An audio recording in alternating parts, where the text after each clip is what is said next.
Hi guys, in this video we're going to be talking about an interesting topic and one that I really love, which is account abstraction. So, what is account abstraction? Have we come again with all these our buzzwords? No, we have actually come again, but now we came with an explanation to make sure that you get it, right? So relax, chill. We're going to dive into it and break it down as much as we can. Prior to now, with the way we handle accounts, right? So let's take Ethereum as our point of reference now. We have what we call EOAs and contract accounts. EOA simply means externally owned accounts. So for EOAs, they are basically accounts that you can use to hold funds and then sign transactions with it. It can work like a smart contract, right? That's why they have EOAs and smart contracts. So smart contracts are the one you can write your own logics for, but then for EOAs, you can't do that. And then you can't sign transactions with contracts, you have to sign it with EOAs. So with the way these things are structured, it now becomes difficult for them to make amends or make adjustments for the demands that started coming up. Because what happened is that there are demands for a certain types of functionalities, but with the way accounts are structured, these possibilities weren't quite easy to achieve. Some of these requirements are like, when you get your wallet and then you're asked to save your seed phrase or your private key, and then you ask to keep it safe. Whatever happens to it, your funds is gone. And sometimes people eventually have to lose the seed phrase and they have good funds in it and they don't have a way to recover it, right? This was actually the story of a lot of new users who are not really familiar with the whole seed phrase thing, and even old users. Something happens and they lose their seed phrase. They don't actually have a way of recovering it, and that means the fund is gone forever. So there was now demand for there to be a way to recover accounts that the seed phrases is lost and all of that. But then with the way the accounts is structured in platforms like Ethereum, this wasn't possible. And then they now started looking for ways to solve this. That begot account abstraction. There are also demands where you want to pay for gas fees with probably another token that is not necessarily the native token, Ethereum in this case, or you just want another person or another firm to sponsor the gas, right? These are demands that start coming up. Also, there is also this demand where let's take for instance, you're playing an on-chain game, right, on an Ethereum platform, and then every action is a state change, right? So when you throw a blow, you have to sign a transaction. You throw another blow, you sign a transaction. That experience is crazy, and no one would want to play such a game, right? So the demand for batching transactions came where you have to probably fight for a while, maybe throw a blow, shoot a gun and all of that. And then all these actions are just bundled together, then they are processed once, right? Instead of you trying to, when you throw a blow, you sign a transaction. Nobody would want to play such a game, right? So there was demand for this, and most of these demands were for user experience, right?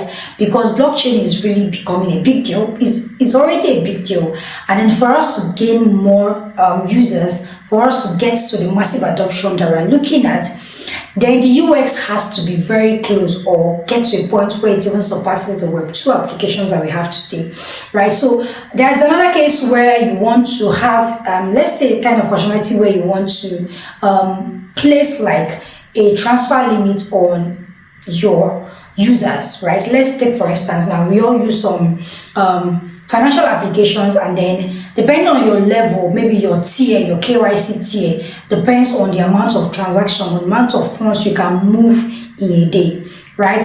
Let's take for instance, you have a blockchain applications and then you want to achieve such a thing, right? I know it sounds like centralization and all of that, but we're not going into that. I'm just trying to make an analogy to you, right? But there are blockchain applications that work that way, that you need to do KYC for you to be able to use them. So let's say for instance you have this, I want to achieve this functionality where you want to kind of like limit the amount of funds a user can send out in a particular day, depending on that tier, right? You can't really achieve that with your conventional EOA, because once they have their fund, they have their seed phrase, they can always move money as much as they want. But when you have like an account abstraction, an account that uses account abstraction, then you can do all these things, because you can write your own custom logic for you to be able to check for all of these things. So these are just a few, or the main demands that came up that now made it like it was now a necessity for us to have accounts that are contract, or accounts that have their own custom logic written for, right? This is all of it. But then Ethereum, like I said, has something we call smart contract wallets. In the case, the way it works is that there is an EOA and then there's a smart contract that has custom logic, but then this smart contract is controlled by this EOA. But then what really makes it interesting, why I want to talk about the Starknet, the way Starknet implemented it, is because in Starknet, everything is a contract. There's no EOA and there's no contract account. Everything is literally a contract. And this is where it gets interesting, because it makes a lot more things easier, and it also makes a lot more functionalities like come to you like very easily. The way it works in Starknet is that the way we have it in Ethereum, where it's like another layer, is not like in the native code of Ethereum. It's more like another layer of implementation that has to work alongside with Ethereum for you to achieve this. The likes of Gnosis Save use this one that is provided by Ethereum is called EIP 4337. I already told what EIP is, which is Ethereum Improvement Proposal, right? So if you want to dig deep into that, you can check EIP 4337, right? But for us today, we are going to be focusing more on Starknet, the way Starknet implemented it. And then for Starknet, this implementation is known as SNIP 6, right? Starknet Improvement Proposal 6. So basically, we are considering two proposals here. So the first one is SNIP 6 as opposed to EIP 4337, right? So, but we are going to be focusing more on SNIP 6. So what makes this possible for SNIP 6 is that it has three functions. The first one is written as __ is valid signature, right? The second one is __ validates, right? The third one is, let's do this like this so that we know where the underscore starts. And the third one is __ executes. Execute __. So these three functions are very important, right? So we are going to dive into it deeply. So validate signature is responsible for this one is actually responsible for signing your messages and verifying them off chain, right? So when it comes to authentication, we're trying to use your fingerprint or your Face ID and passkeys and all of that. This guy takes care of it. He's responsible for signing messages and verifying them off chain, right? So the validate, just like the name sounds, is responsible for validating that a signature is correct or it was initiated by the person that it's meant to initiate from, right? Is making sure that the fingerprint that was given to it is from the right owner of the accounts that is trying to perform a transaction. So execute, just like the name sounds, is what actually performs the transaction. So if a particular transaction passes this and passes this and passes this, then the transaction can execute. So it can both execute just the native call, which is just probably just one transaction, and also it can execute batch transactions. So you can see that these three functions, they are very, very important for any account that is a smart contract account, or let's say a native contract account on Starknet.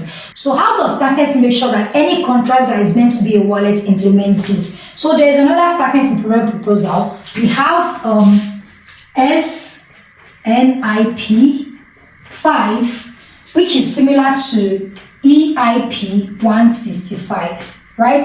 So if you're coming from a solidity point of view, you know EIP 165, just similar, that's the same thing it does for Starknet, but for Starknet is SNIP 5. So this is called the standard proposal, and it has something that we call support interface, right? So this is basically telling us the standard a smart contract is implementing, or a standard a smart contract is using. So with this SNIP 5, we can ensure and enforce that any contract that is meant to be a wallet implements these three functions, right?